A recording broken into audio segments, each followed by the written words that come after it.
What's up, YouTubers? It's your girl Shannon from EV and Chill. And what up? We got J3 with us. Can you say hi, J3? Oh, he said he's eating. He's a little hangry right now. Okay, so today I wanted to talk to you guys about something that's kind of like, is not something new. Like, let's be real, the reveal happened a little while ago. But sometimes when I'm bored, I like to go through and I like to research new vehicles that are coming out. I just want to be prepared for the next great thing. So today, J3 and I were running some last minute errands, getting ready for Thanksgiving dinner so we can get all fat and sassy. But I wanted to talk to you guys about something that is coming out probably in the near future. I mean, spring 20, oh, those speed humps, you guys. I mean, I like humping, but not those speed humps. So let's talk about an SUV that's coming out in 2022. We've got a lot of great SUVs coming out in the future. I mean, we've got the Nissan Ariya, the Cadillac Lyriq. I'm really excited about that one. We've got the Rivian R1S. But there's one that's kind of been capturing my attention lately, and I know the reveal was like a few months ago. Again, they're gonna start like production in 2022. But the more I've been researching this vehicle, the more excited I get about it. And I never thought I'd say this in my life, but you guys, it is coming from Kia. Yes, I'm talking about the Kia EV6. What? Yes. Okay. First of all, let's just talk about that because I'm talking about a Kia, people. A Kia. Now, if you grew up in like the late 90s, the early 2000s, if you thought of Kia, you thought of a lesser expensive vehicle. I mean, hello, we're all thinking of like the Kia Rio. Am I right? Okay, the Kia Rio, like it got you from point A to point B, but there was zero luxury involved. So, anyways, Kia has definitely revamped the brand. I mean, you've probably all seen like their rebadged vehicles. The Telluride, y'all, that is a poppin' vehicle. In all of my mom groups, everyone wants a Telluride for their next vehicle. So Kia, props to you. You've turned yourself around. Definitely revamped the brand, better image, props to you. Okay, here's where the EV6 comes in. So let's talk about cost. Let's talk about range, looks, safety. Yeah, we're gonna address all of that in this video here while I'm running my errands.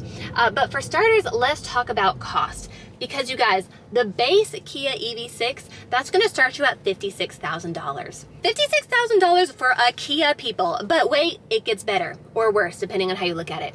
As J-Lo would say it, that's a lot of De Niro. So $56,000 for the base EV6. Now the GT line, that is gonna start you at $60,000. Okay, and now remember there's the GT line and then the GT. Now the GT is gonna start you at $80,000, which holy crap, 80K for a Kia. Yes, you heard that right.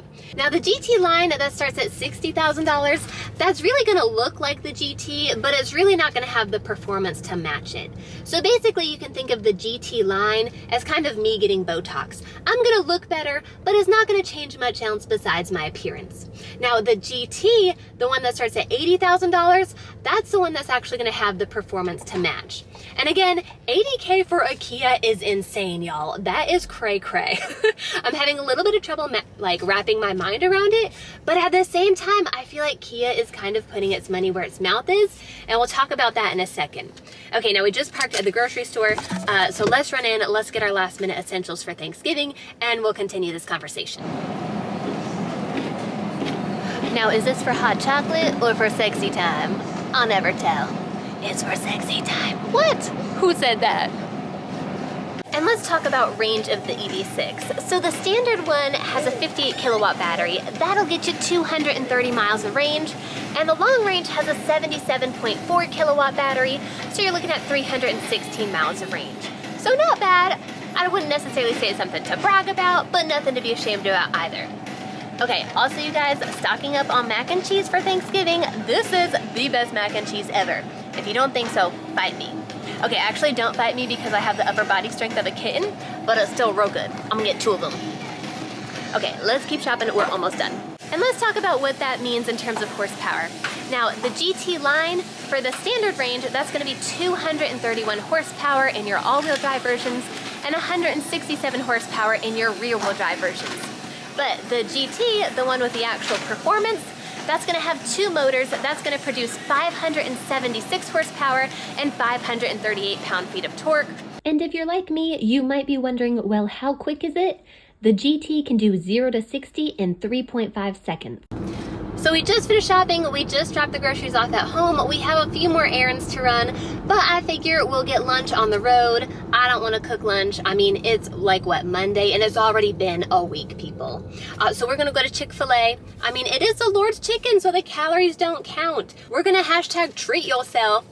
Okay, and every time I say that, I think of the show Parks and Rec, when like Tom and Donna have their treat yourself day. Also, side note, this may be controversial to say, but I think Parks and Rec is way better than The Office. Okay, if you agree with that, hit the subscribe button. If you've already subscribed, just hit the like button.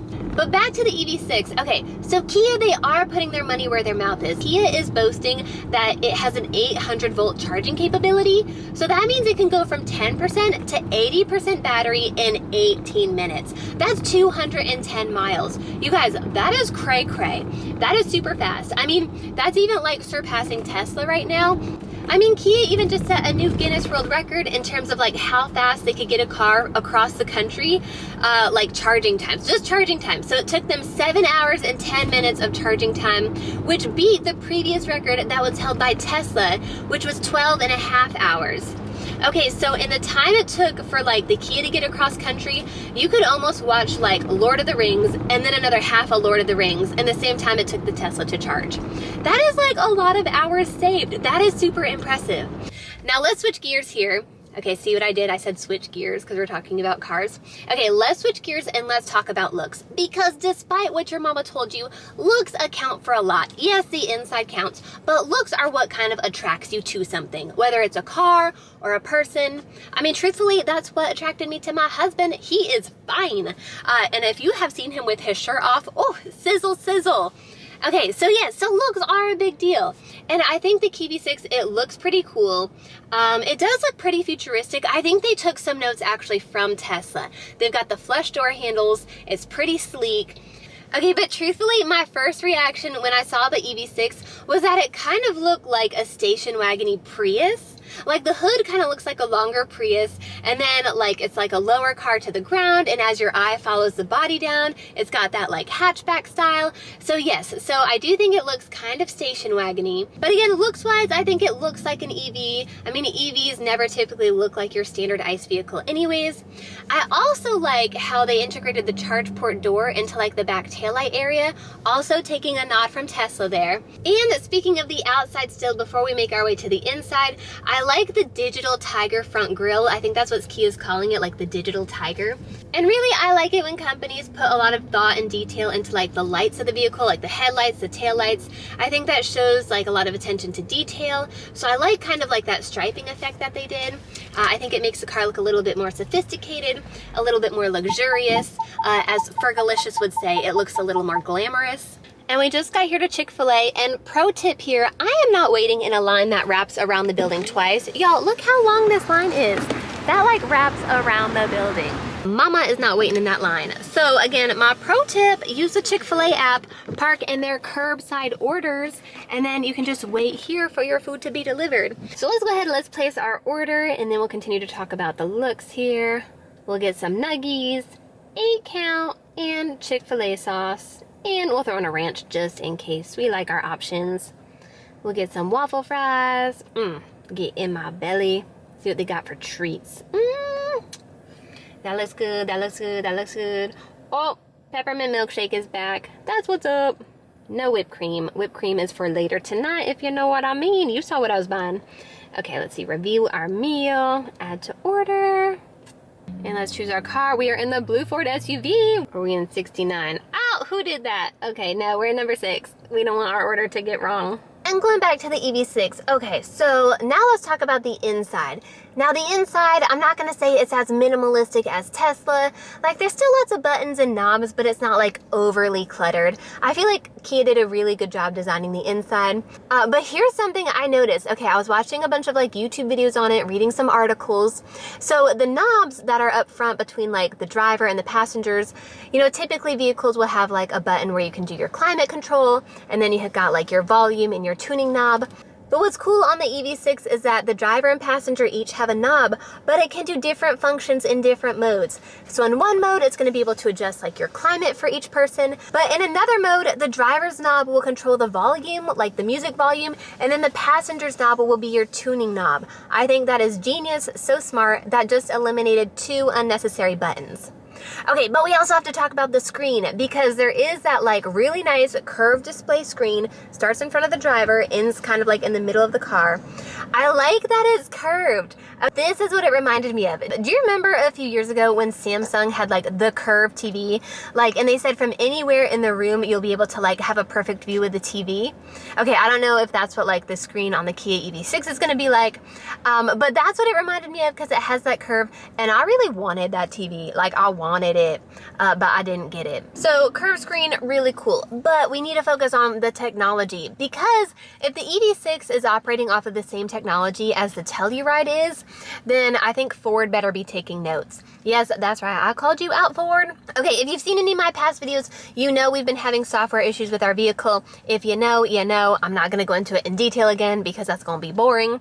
But if it is using that same software as the Telluride, then like the Kia EV6 could be quite the competitor. I mean, it's gonna be competing like in the same category as the Model Y, the Mustang Mach-E, hello, this one that we're in right now. So let's talk about those specific measurements, and I'm gonna spit all the numbers out at first, and then we'll break it down and we'll compare it to something a little bit more like practical. So measurement wise, it's 184.4 inches long, 74.4 inches wide, and it has a wheelbase of 114.2 inches, which is the same as the Telluride. That is about 8/10 of an inch shorter than the Mustang Mach-E, which, let's be real people, every inch counts. However, okay, it is just over 1/4 of an inch wider than the Mustang Mach-E.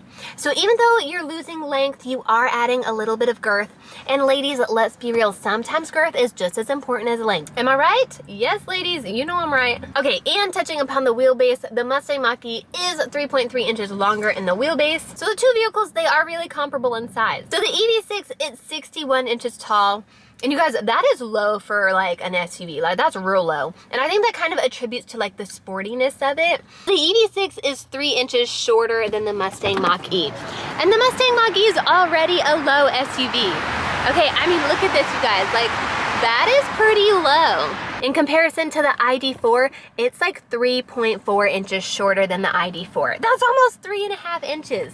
So the battery in the camera died, so we are back at home, fully charged battery. Let's finish wrapping up things about the EV6. But as sporty and as cool as it looks, the mama in me just has to touch real quickly on safety features, because I'm always transporting precious cargo. Even myself, I consider myself to be precious cargo. There's only one of me. So let's talk real quickly about safety features.